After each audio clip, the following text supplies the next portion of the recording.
And on behalf of the API Speech Language Hearing Caucus, it is my honor to present Dr. Betty Yu, former caucus president and associate professor from San Francisco State University. Dr. Yu is a strong advocate for underserved population and the Inclusion and Equity Task Force in Communication Sciences and Disorders. Dr. Yu is an innovative pioneer and scholar and is courageous and bold to tackle controversial topics. Today, Dr. Yu will openly examine accent modification from a social justice perspective. While ASHA continues to promote cultural diversity and humility, it is time to reconsider and examine accent modification in communication sciences and disorders. Let's welcome Dr. Betty Yu. Thank you very much for that kind introduction. I hope you can all hear me okay. And I'm going to do a little maneuvering to share my screen. Is this a good time to share my screen? Yes. Absolutely. Okay.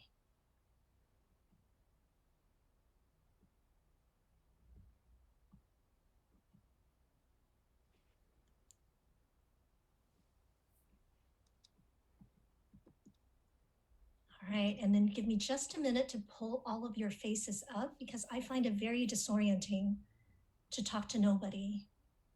So I'm gonna just situate you here. I can only see about 6 of you, but that's at least some human contact. And I'm so honored that so many people showed up today, hopefully with interest in this topic and also to support the API caucus. And I know we don't have a lot of time today, so I'm going to go ahead with the presentation. There are things happening in the chat box about the CEU event and all of that administrative stuff. But my name is Betty Yu. I am an associate professor at San Francisco State University. And, I've been very interested in this topic for quite a long time, and I'll explain why. And you may also be wondering, why am I talking about this when I have no publications in accent modification? I have done very little accent modification work myself. And what is my angle, and also what's my qualification? So I think I may need to explain myself a little bit, and I'm going to start there. I'm going to go way back, and I'm not taking too much of a detour, I hope, but I feel that my positioning is important here. And so I want to disclose a little bit my relationship with being between and also, within different languages myself. I came to the US from Taiwan. My parents brought me here as a child. I was 8. And when I was in Taiwan, I was actually very happy. I didn't want to come. I remember I cried a lot after we arrived because I didn't speak any English. And we went from Taiwan to Hall, Iowa. And Hall, Iowa, I would be very surprised if any of you have heard it because it's very, very small. It's so small that you waved to anybody that you saw on the street, anybody. Whether they were walking by you, whether they were driving by you, people kept their doors open. I mean, it was just such a different scene. And I also did not speak a lick of English. So it was hard for me on a lot of fronts. And I was also living with my grandparents. Coming to Iowa was a very different family scenario for me. So some things I remember from those days are just the struggles with language and being very shy. But as I grew up, we moved from Hull, Iowa to the Central Valley in California. That's where all of your produce comes from, pretty much across the country. That's where a lot of your almonds come from. And so there, my relationship with language is I was a child interpreter a lot. My father never really learned to speak English fluently. And also my adult brother came and lived in the US with us for a little while, and he didn't speak very much English. And so I remember both how people reacted to me when I didn't speak much English, how people looked at my family as an intermediary for, or didn't look at my family. Actually, a lot of the times they looked directly at me and talked to me. Um, and Also, as I grew up and became more fluent in English and became what a lot of people would describe as not having an accent, what that how that added to my dynamics with people and how I can see some of the unease fall away as I begin to speak and reference things culturally. And so it's a very interesting journey to be able to see languages from all sides. And So I was very drawn to language, and no surprise that I, came into a language field. I was a linguistics major in college, and I was so young, I didn't realize that linguistics was purely abstract. So it was fun though. I liked it. It was like a puzzle, but it was like math. So I studied linguistics, but I started sneaking out and taking classes in psycholinguistics. And when I think of myself you might remember from your grad school days, or those of you guys who are teaching grad school, from the classes that you teach about Bronfenbrenner's ecological systems model, right? And I feel like my education has been an expansion in these spheres. So I started out totally in the head with linguistics as an abstraction. I was quickly searching for a person behind the language. So I started taking classes in psycholinguistics. This is when I discovered speech language therapy. And So I found at least one person, which is the child usually. But it was the child in isolation, right? But when I started working in grad school, seeing my first clients, and also when I started working, then it expanded for me a little bit. I started seeing people situated in their families, in their work, in their lives, and that was really interesting for me. By the way, my first client in graduate school was somebody looking for accent modification. And I remember being so excited to be matched with this gentleman. He worked for Ralph Lauren, and he was working on his L's and R's. And I felt like, yes, we're really doing some really important work that you're going to use every day. Also, there was just this affinity, to work with somebody who had some, features like me, who had some experiences I could relate to. I felt so happy to be able to share myself with him, and to help him with something that I thought was really important. Um, One of my first clients, also when I started my CF, was a 15-year-old girl who came to, I was working in a private clinic, who came to do accent modification as well. And I was also very happy to see her because she was, I think, half Chinese, and we also had some things that I felt a connection to. Um, but that was it. That was it. So I want to start with saying that my personal experience with accent modification has not been bad, but I have, gone on to um, studying in a PhD program that was not in speech language hearing sciences. And so it took me to a slightly different place, I think, than a lot of my colleagues. And I want to tell you about that. So I got my PhD in special education at UC Berkeley and San Francisco State University. It was a joint program. And at UC Berkeley, my advisor came from linguistic anthropology, and exposed me to language socialization, to linguistic anthropology. I started reading Goffman and Pierre Bourdieu, and I started really being introduced to ideas I had never really encountered before. And that was when I hit the last couple of tiers, which is this idea that we exist in these bigger societal things, including ideologies, culture, power. So that was a really long-winded way of saying my credentials are not in accent modification. You can see I don't have a lot of experience specifically in that, but what I can offer is a view that is sociologically informed, and that has really changed my relationship with language in general, and with accent modification in particular. So here are some of the influences and some of the things that I draw on.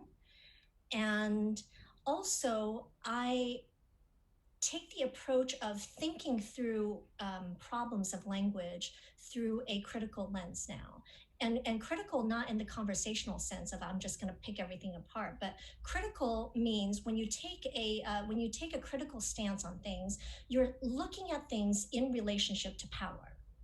And the idea is to think about how, different things are situated in power relationships that often are unequal. And the ultimate aims is to examine where power is unequal, and also to analyze in what way do they manifest, and where are the possibilities for transformation. I mean, ultimately, we're looking to right inequities. So it's really a very ambitious both theory and methodological approach. So here are 4 questions that are kind of guiding questions when you're looking at a problem from this perspective. And I put accent in parentheses here because you can put other things in here, but today we're going to talk about accent. So how is accent positioned within relations of power? Whose interests are being served by this position? Conversely, you ask whose interests are being ignored or negated by this position, and what are the consequences of this position for equity? Okay. And so I'm going to be doing a real shallow dive into critical discourse analysis with some of our literature on the ASHA website on accent modification. So this is our public-facing page on accent modification, or a little excerpt from our public-facing page on accent modification. I found 2 main accent modification pages on the ASHA website. One was marked for the public, and then the other one is in the practice portal, which is supposed to be for us, the professionals. So you can see it starts off with, just a highlighted box of everyone has an accent. And people sometimes want to change the way they speak, and that speech language pathologists or SLPs can help. By the way, I put down on the bottom some other names for accent modification that you might see across different disciplines. Pronunciation teaching, for example, is more popular in second language teaching. The older terms for this is accent elimination or accent reduction, you'll hear. Accent replacement is something that is used often by sociolinguists, because they would argue you can't not speak with an accent. You can't reduce an accent, because if there's no accent, you stop speaking. That's the only way you can have no accent. So you replace it one for something else, right? All right, so I want to do a close look at this idea of everyone has an accent, okay? Seems like a very sensible thing to say and very egalitarian. And when you are looking critically at discourses, you leave nothing for granted, right? So one of the things that we would want to ask is, well, if this is so self-apparent, why does it need to be said? And it does need to be said because in everyday conversations, when we commonly talk about accent, we talk about it. You could hear it on the street. I sometimes even default to this because it is so pervasive in our thinking that we commonly talk about accents as something that somebody has or doesn't have. Okay, and here are just things that I found on the internet. There's a book about getting rid of your accent. There's a little joke of I don't have an accent, y'all do. When I Googled accent reduction, it pops up with lots and lots of stuff. So this idea that you could go down to zero accent is quite common. It's not hard to find at all. Okay, so let's think about this no accent business. And this is where critical studies from many other fields can help us. So feminist theories I'm just going to read this, have pointed out that everyone has a gender, but the hidden norm in law is male. A critical race theorists have pointed out everyone has a race, but the hidden norm in law is white. In any dyadic relationship, the two ends are equidistant from each other, right? Objectively, if the parties are equal in power, we see them as equally different from each other. When the parties are in relationship of domination and subordination, we tend to say that the dominant is normal and the subordinate is different from normal, is the abnormal one, okay? And so it is with accent. The people in power are perceived as speaking the unaccented one. It's the default one, okay? And any speech that's different from that constructed norm is called an accent.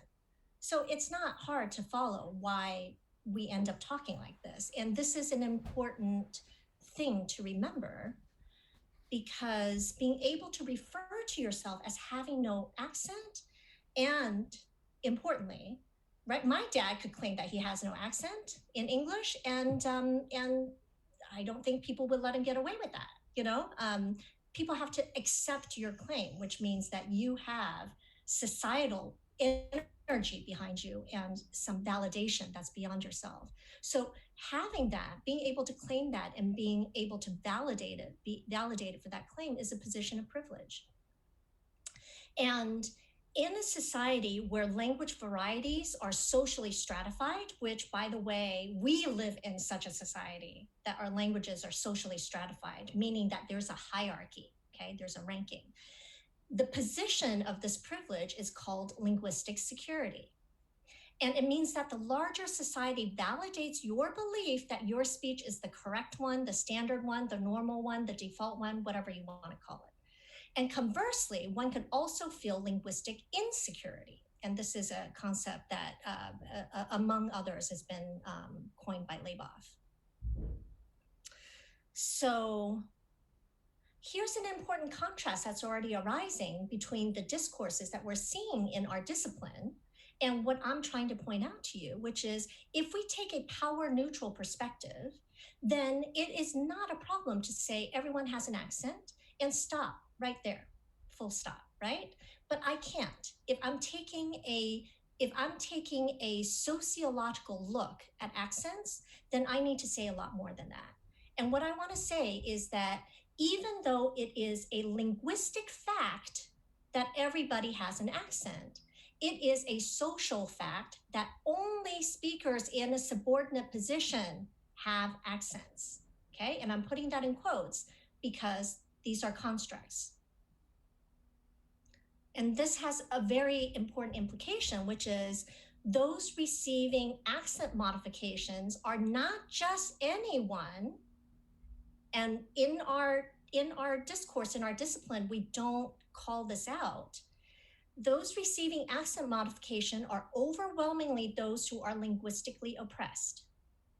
So I'm going to put that out there as something that is a given. Okay, I'm going to operate from that perspective, that's a given.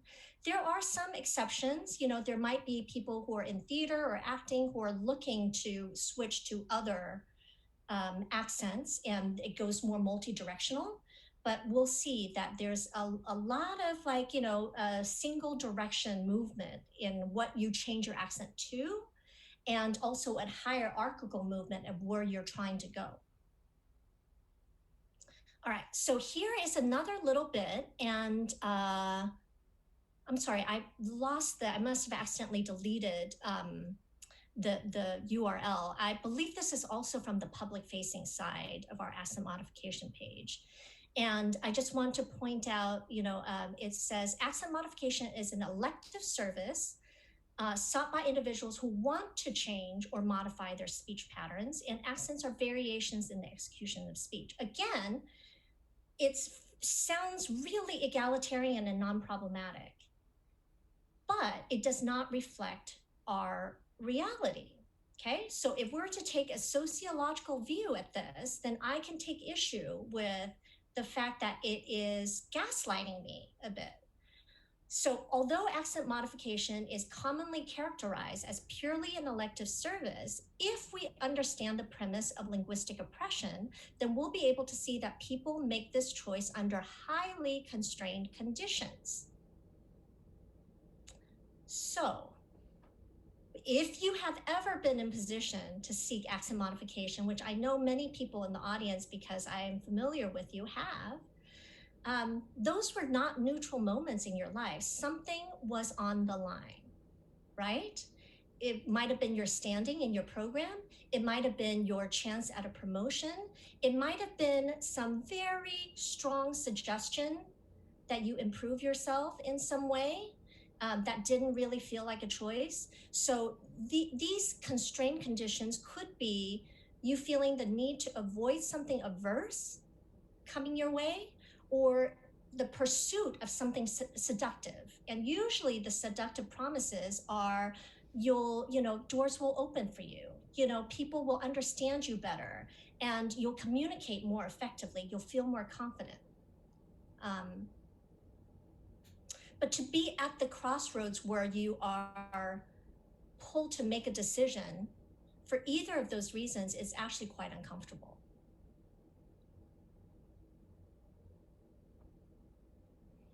Okay, so that's the second implication that I'm going to draw from this, which is not only, I'm sorry. No, this is just this is just emphasizing the last implication that I made. So we'll move forward. Okay, so here is the practice portal side. I pulled out a little bit of language of why it is said that people seek accent modification services. Accent often serves as a source of pride for individuals and frequently reflect the social, cultural, ethnic, and geographic background of a person. Okay, so it starts out with a validation of accents, any kind of accent. However, at times, an accent may impede effective and efficient communication. Some issues that may arise and that may warrant individuals to seek elective SLP services are difficulty being understood, frequent need to repeat oneself, attention being directed more toward the accent than the message, and or listeners' negative attitude towards speakers with the accent. So it's interesting, of the things that were really salient to me from a sociological standpoint was mentioned, but is lightly mentioned, and is one of four things. Most of the emphasis on why someone would seek accent modification is more, to improve communication or to improve oneself. Okay, so there's a wonderful book that I will recommend to you and show you in a little bit called well, I have it here. English. Oh, you can't see it because of my background. English with an Accent is written by Rosina Lippi Green, and that is one of the things that she points out in the discourses of accent modification, is that it neutralizes things as just being about, smoothing out communication. And in that discourse, the things that get minimized are this other dimension of power. Okay. So yeah, I mean, I know that, in talking with some of my colleagues who do, I mean, the people I know who do accent modification do it super well. I mean, like, if you're going to do accent modification, they are, they have really a very beautiful template for it.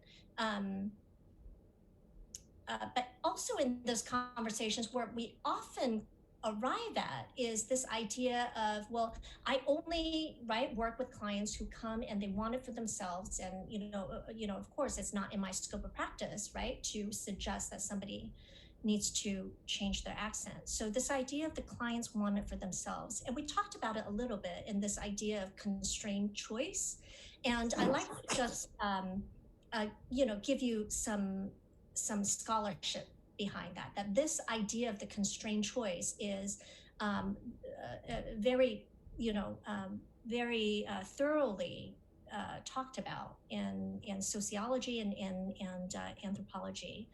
And so the quote I have here is from Pierre Bourdieu, and he terms this idea of wanting something for yourself in the terms of the system that's oppressing you. So working within the system that's oppressing you and finding the best way forward in that is a form of misrecognition. Okay, it is not recognizing that you're boxed in and that you're already disadvantaged, and seeking advantages within that and feeling like you're moving forward. Okay, so it's this false belief that the society is operating on an even and fair basis, and that you are just merely one player in that. Okay,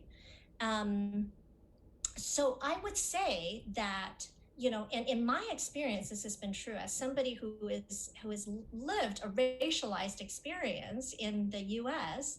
and have grown up feeling, sometimes when that I don't belong, right?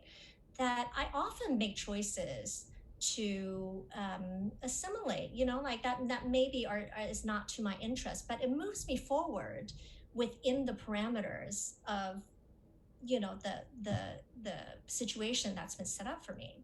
So giving up some of my cultural identity, giving up my language, giving up things, and it feels like a fair trade.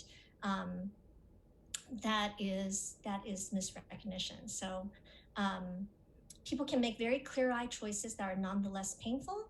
They may even enjoy and appreciate the help that they're getting, because in an imperfect world, it's a way forward. And it can feel very empowering to be able to do something that feels within your control. And the question is, do we as practitioners participate in the construction and reconstruction of a way in which this is the best way forward?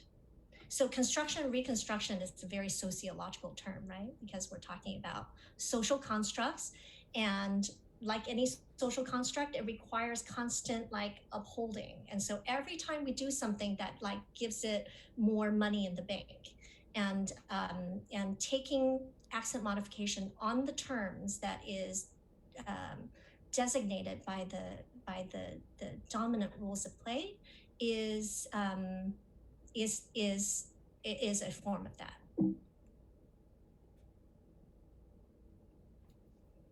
Okay, so this is the public-facing side, and here's a statement that accents are a natural part of spoken languages. No one accent is better than another, and it is important to know that accents are not a speech or language disorder.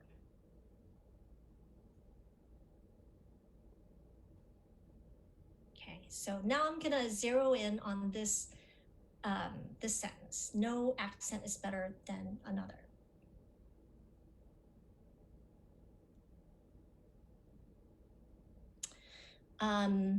In the US, the language variety that enjoys by far the highest degree of linguistic security is often referred to as the standardized, referred to as Standardized American English, or SAE. In this presentation, I'm going to refer to it as Idealized English. And although we all seem to intuitively know what SAE is, it is not actually a language that exists in the world. There is no community of SAE speakers. SAE exists as an ideological concept born out of social history. And I can't explain it much better than Dr. Campbell Kibler, so I'm going to show a video by her in a second. And actually, we've gone this far in the presentation, and I haven't one time defined what accent was. And that is on purpose because it's undefinable. It's another social construct that people who study accent can't even define because it doesn't really exist. Okay. And what I mean is, as far as as considering it a linguistic phenomenon, even though accent is widely used and we all kind of know what it is, it has Stephen Colbert. I don't know if you guys watch Stephen Colbert, but he would say it has some truthiness to it. Like you kind of know what that is, but it has no technical meaning.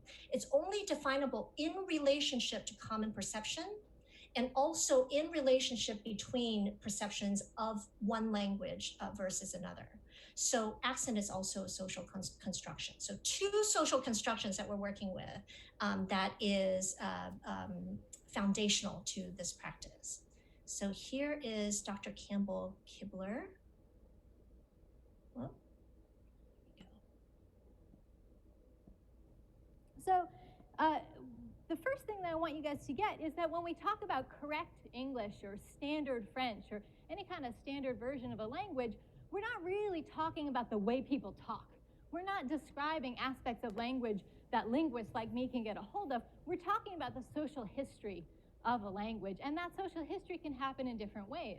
So if we look at England or we look at France, the language that's seen as the most educated and the best language, you're going to be really shocked by this, is the language that the people in power were speaking, right? So there's a reason they call it the Queen's English. You have lots of different ways of speaking in different parts of the country, but when you get together and decide, well, what's the correct way, it turns out that the person who's king or queen, they kind of get to win, right? That's why it's good to be king, right? So that's what happened in England, that happened in France. What we think of now as standard British English or standard French, most of those features come from Paris or from London, right? But it doesn't always happen that way. So for example, in Iceland, when they started standardizing Icelandic, they just gained their independence from Denmark, and they were feeling kind of down on the Danes. They were really grouchy about them. And so there was this sense that the people in the cities, the more powerful people, their language had been kind of corrupted or contaminated by contact with those Danes that they were so mad at.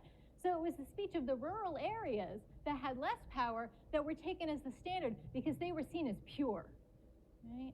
Something similar happened in this country.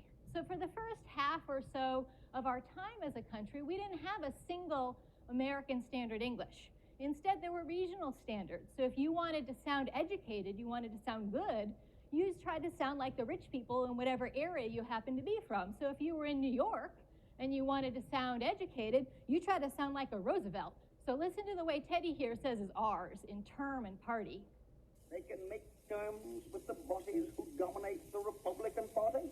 Right? He doesn't have a lot of R's there, terms and party, right? But if you were in Ohio and you wanted to sound educated, you could say your R's. So listen to Taft here. I am willing to admit that war has accomplished much in the progress of the world. Right, so he says war. He's got an R on him, right? And that was fine. You just sounded like where you were from. And all that kept going until about the first half of the last century, when radio technology got powerful enough that you could have a nationwide news broadcast. And that's kind of exciting, right? Everybody listening to the same news. But how are they going to talk, right? Because newscasters, they're supposed to be trustworthy. What voice is going to make everybody across the country listen in and say, oh yeah, I trust you, you're educated, you're clear, I know what you're talking about? Well, the people that got to decide how the newscasters should sound, they said to themselves, this is great. Do you realize that we get to invent American Standard English? They probably didn't say it like that because it was a while ago and they were kind of fancy, right? But that's what they were thinking. They were thinking, all right, we are going to bring the country together. We are going to have one standard language for this whole country. It's going to be different from that British Standard English, I'll tell you that for one thing. And we are going to bring ourselves together as Americans. But the problem was, what should it sound like? Whose variety should win? Well, they were in New York, so you might think they'd pick New York because then they wouldn't have to change the way they spoke.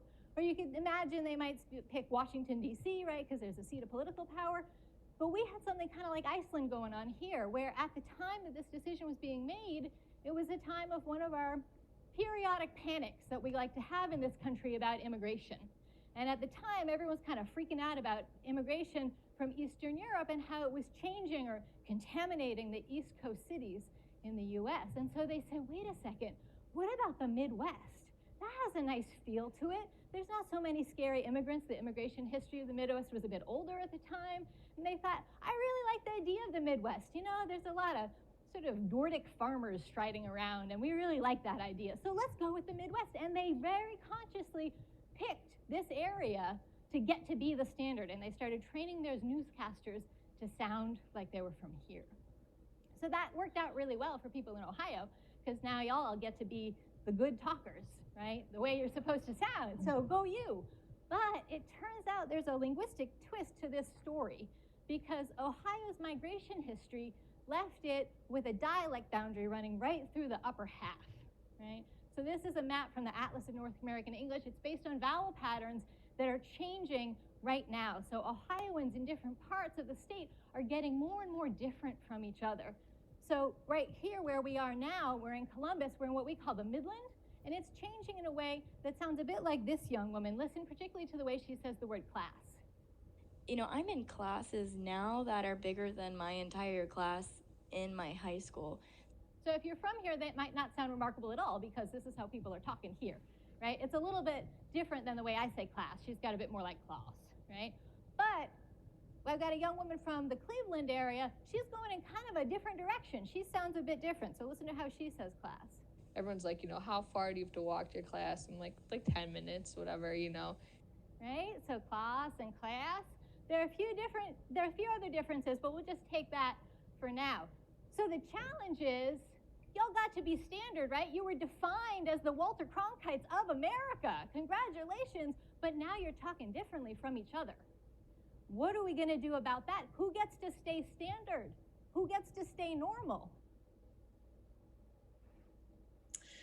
So because it's hard to wrap our minds around something that feels so real being not, I remember struggling with the concept of race in the same way. So we could see it, I have it, you know, but it's not. It's, you know, so yeah. This, you know, if you want to stay up at night, just think a little bit about accents and standardization. So keep in mind, the thing that I want to emphasize here is that social constructions need to be renewed. They need to be actively maintained, or they just fizzle away because it's not actually there.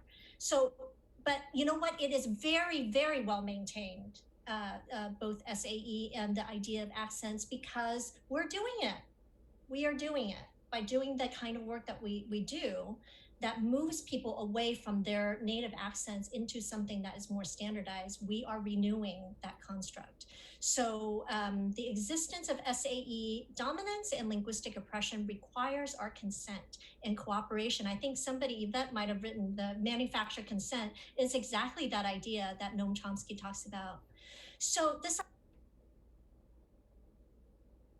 idea that no accent is better than another, I wholly believe that as an objective statement, but we are not there. And if we don't acknowledge the actual social reality that we're living, then again, we're putting people through experiences where they're going to feel really abused, okay? Because we don't actually, in our society, treat accents like one is no better than another. In a study, and this was done in 1998, of many cartoons over many stations, different genres, different air times, they found very robustly that anytime you heard an accent that wasn't a what we would refer to as a standard American accent, an idealized English, that there was something going on. They were trying to portray some quality about the character that had a negative valence to it.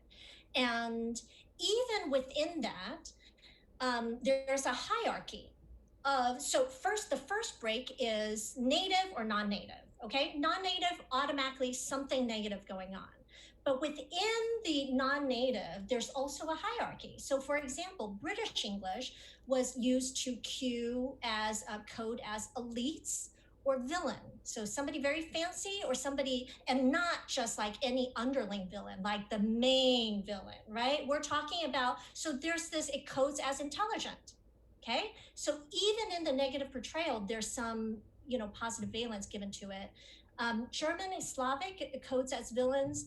Any of the henchmen, the underlings, the minions, that took on a class-based accent. You might hear like Boston working class. You might hear a lot of AAE. You might hear, Spanish influenced English. And so it took on social class valence. Because I'm in the API caucus and speaking, with sponsorship from the API caucus, I will just say Asian accents are not represented. Usually, it's very, very rare to hear Asian accents because of its foreignness quality. Even as a negative portrayal, it's not relatable. Isn't that amazing? So, and then I put a little aside for myself. Just in life, I really have never heard a positive adjective associated with an Asian accent. With French accents, you hear romantic, you hear, like all kinds of things, but I haven't heard a positive description of an Asian accent, and I think it's reflected also in this pattern that we're seeing in the cartoons. So here's another important contrast. From a power neutral perspective, we're very comfortable saying no accent is better than another. I firmly believe that, but we are not living that reality. So the social fact is that the idealized English is the variety that enjoys power, prestige, privilege, acceptance, admiration. And so here's the implication. The goal of accent modification, because it's a social practice, right, is overwhelmingly to approximate some form of idealized English, and thereby it reifies and perpetuates the construct of standard American English. I know that my colleagues who are following best practices would say, no, we're not moving them to a particular form. We're going for the best communication that's available to the speaker. That is definitely the best way to go if you're going to work on this at all. I would argue, though, it doesn't do anything to turn the cart. It doesn't challenge the basic framework that we're working on. It's just the best way forward, but we're playing by the rules that are there, and that is operating on a hierarchy. So studies show consistently that how well or poorly listeners rate particular accents are tightly correlated with racist and classist stereotypes. So for example, even among non-native English speakers, white non-native English speakers were rated as less accented, more intelligent, more dynamic than Asian non-native English speakers.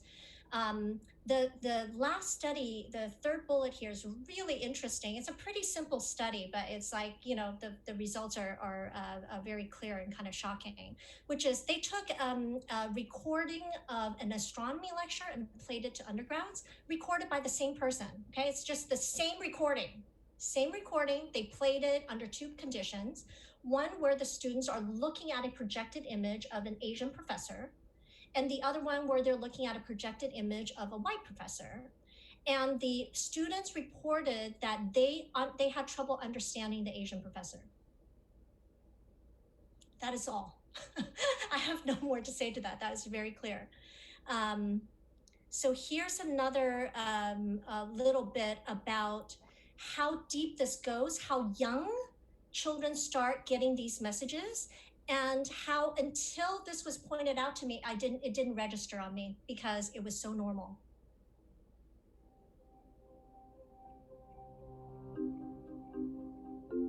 There are plenty of characters that spoke African American English, but none of them were human until the 2000s. If you've seen The Jungle Book, the big example is King Louis. So you're the man cub. Crazy. Cool it, boy. Unwind yourself. The Crows in Dumbo also have a lot of African American English features. Did you ever see an elephant fly? Well, I seen a horse fly. And there are other examples from Disney, like in Aladdin, the main protagonist type characters all are fairly standard speaking, but kind of the side characters and villainous characters have Middle Eastern accents or other accents going on. So typically if someone's talking a particular way in scripted media, it's for a reason.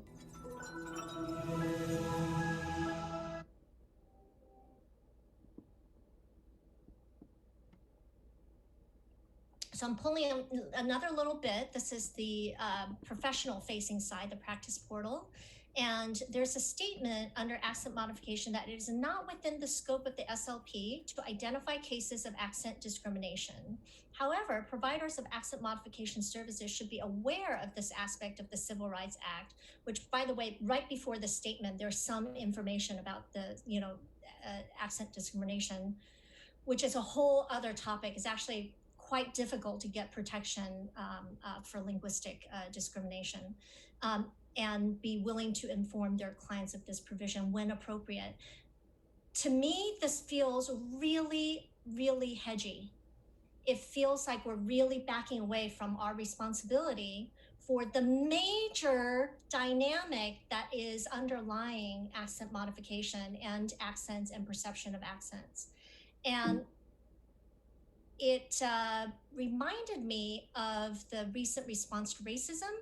I believe that it's in direct conflict with what we're vowing to do, that we're committed to rooting out the systemic inequities that exist in our communities, within our professions, our schools, universities, and workplaces, that most ASHA members provide services in educational and healthcare settings, institutions with pervasive histories of systemic racial discrimination in the United States. This is the time for evaluating our individual and collective contributions to maintaining the status quo and our responsibility to change it. We must identify meaningful solutions that address the challenges facing Black people to enable every person to be heard, to feel safe, and to thrive. If we follow this, we're not going to get there. There's no way.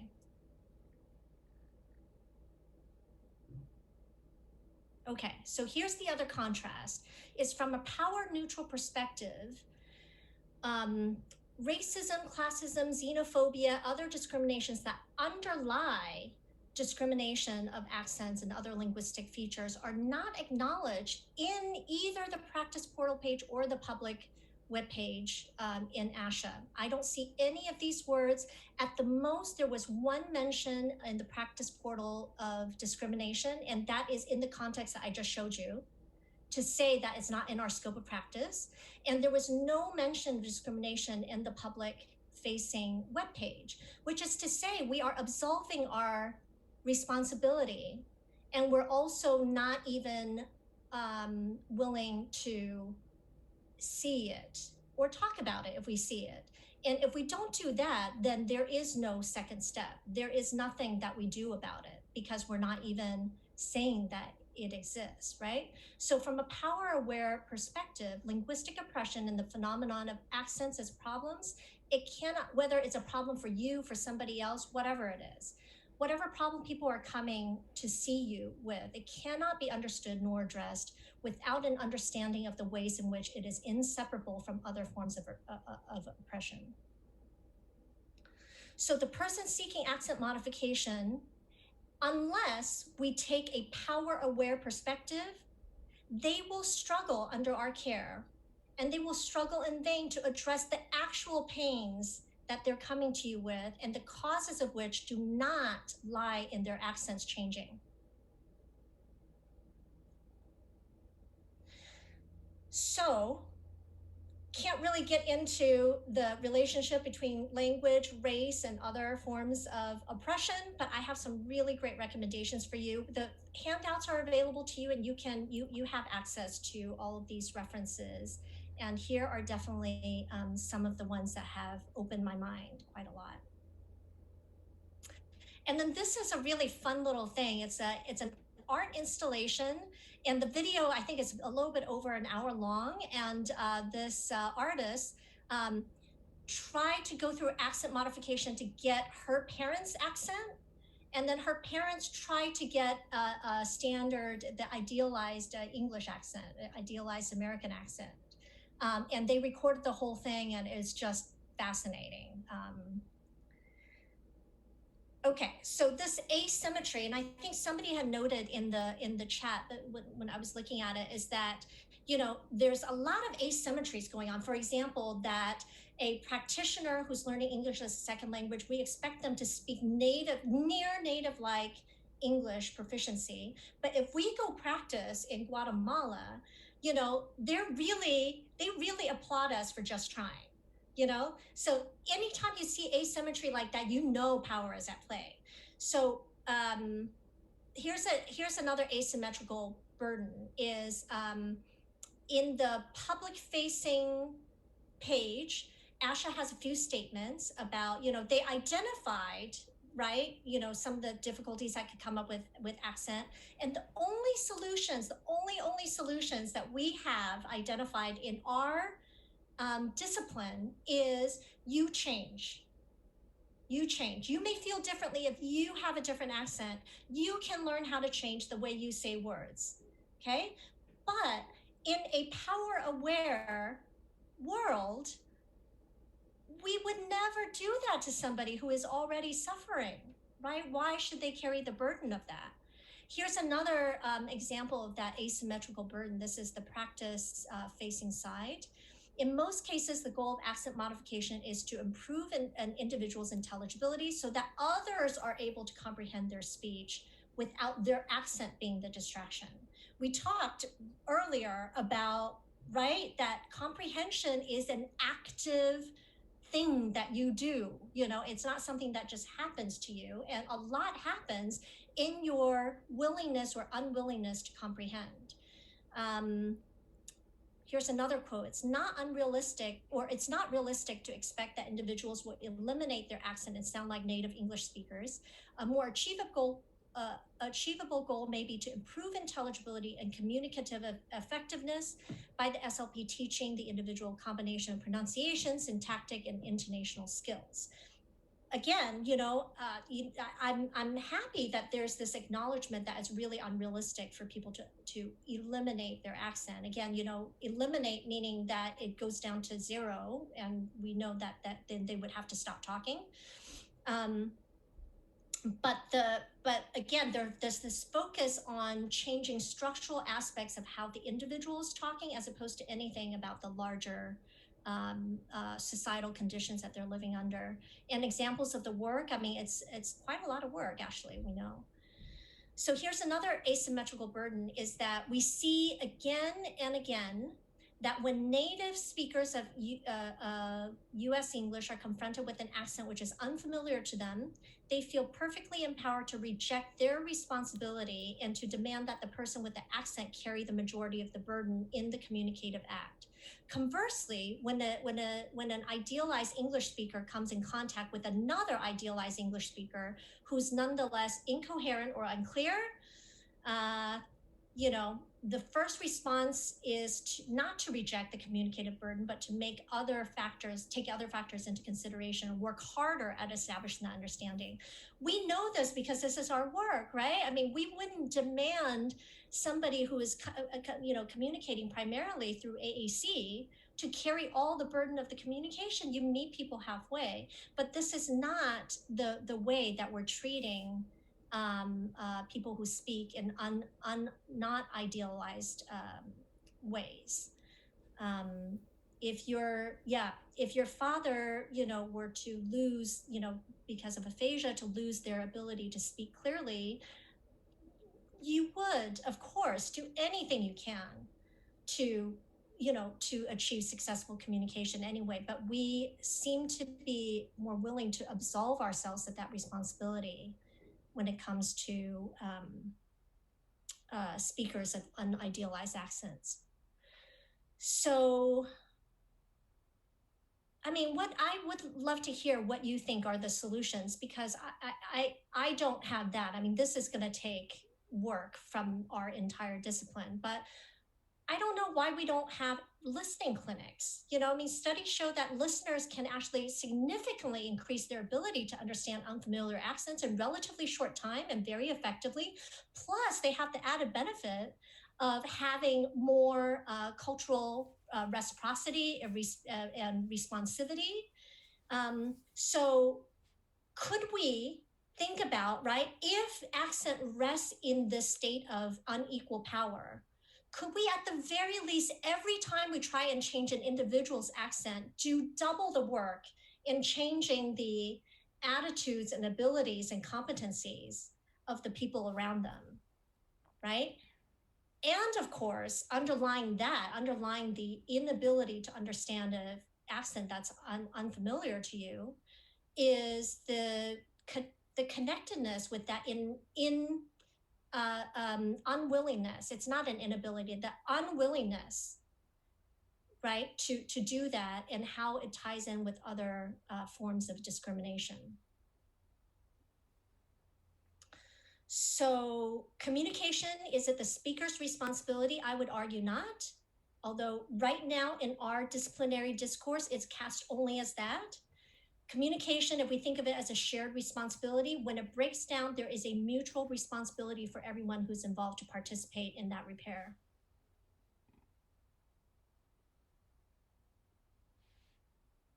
I think I'm, kind of going over time here, but I'm closing up. These are, I was trying to think of 3 things that might be a good summary. And the first one is, as a discipline, we need to come to a different relationship with language and their speakers.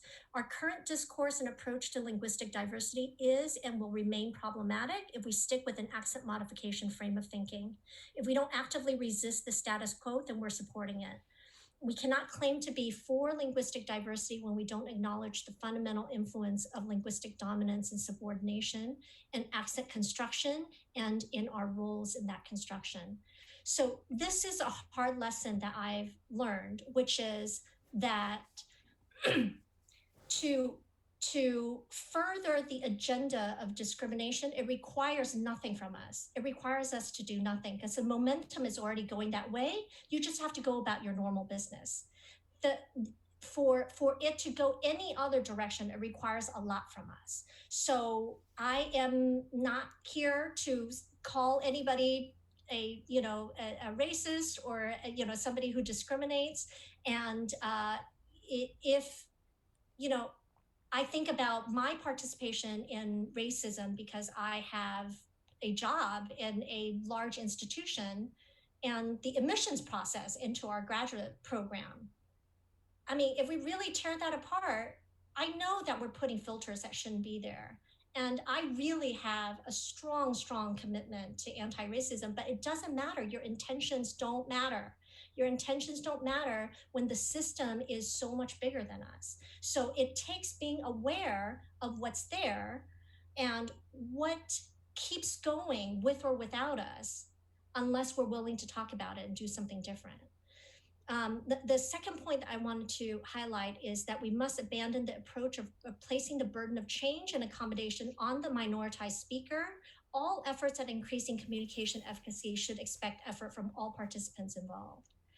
And that we actually have quite a lot of linguistic racism, linguicism, or accentism, I learned recently, in the discipline. There's studies backing this up that we and actually this is how our human brains are wired. We're very, very quick to hear an accent that's different from our own within milliseconds. So we can't turn that off. It's what we do with it, right? We don't do great things with it. Our responses to accent is documented to be pretty problematic. So one of the things that I would like to see is, if we're saying that, we're just offering the service to help out individuals who are kind of crunched by the system, right? That we are giving them a way forward, then we have to be damn sure that we're not also putting our systemic oppression on our own students, our own professionals, because there's no excuse for that. We can't both be putting them under that pain and claiming that we're rescuing them from it. It just doesn't work like that. So here are some references, but I won't go over that. I have to say, I'm going to stop sharing now. I was sick preparing for this presentation because I've never spoken this frankly before. I've thought this for a long time, but it's risky to do this because I am afraid of offending my friends. I'm afraid of causing them pain. I'm afraid of, taking apart, our official documents from our accrediting body. But if I'm feeling the need and actually, the pain of not talking about it, I'm hoping that some of you are as well. So thank you very much for being here.